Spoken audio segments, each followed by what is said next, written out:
Beliau menceritakan begini dulu.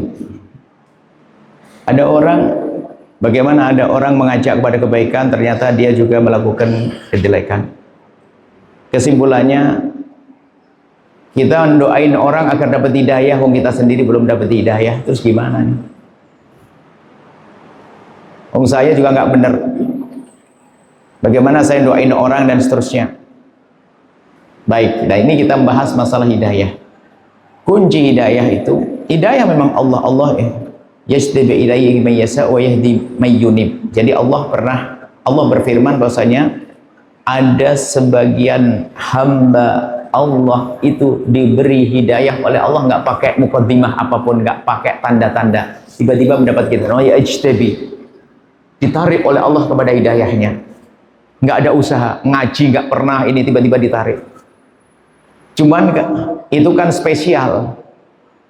Kalau kita nunggu ditarik oleh Allah, ya kalau ditarik, kalau nggak ditarik gimana ini? Ada yang kedua, wa yahdi man yunib, wa yahdi ilaihi man yunib, orang yang berusaha. Maka sebab hidayah diantaranya menghadiri tempat seperti ini. Termasuk diantaranya membaca doa-doa. Termasuk diantaranya menjadi sebab mendapatkan hidayah dari Allah Subhanahu wa Ta'ala. Bukan sekedar ini mendapatkan hidayah, ketawaduan kunci, sehingga dikatakan sombong itulah yang menutup orang dari hidayah. Kalau orang sombong langsung hijab, nggak ada hidayah.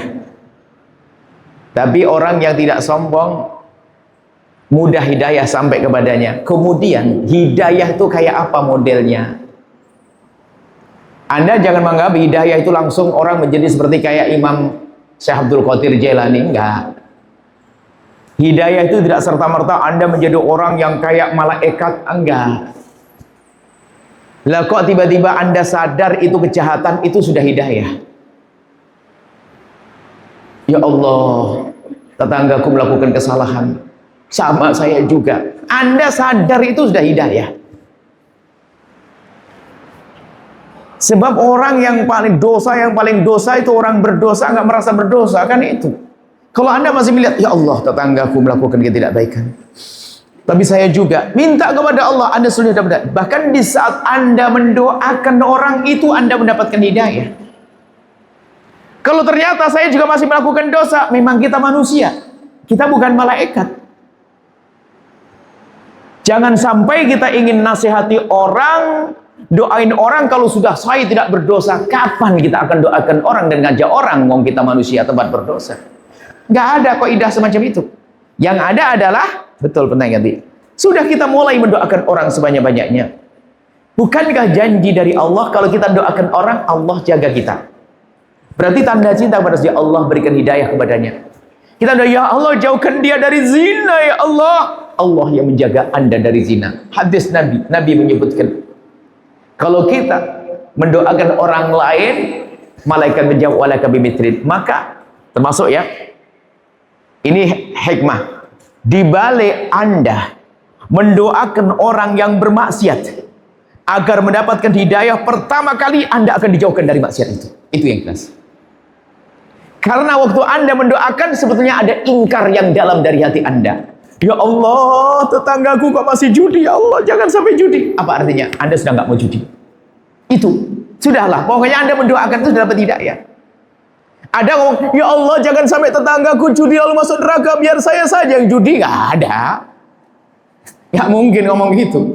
Jadi waktu Anda mendoakan, biarpun Anda masih dikubang kesalahan, sesungguhnya waktu Anda mendoakan, Anda dapat hidayah. Dan pertama Anda yang akan dijaga, paling tidak Anda akan dijauhkan dari kesalahan tersebut. Ini pertanyaan bagus sekali, supaya banyak orang mengatakan itu, saya sendiri masih begini kok doain.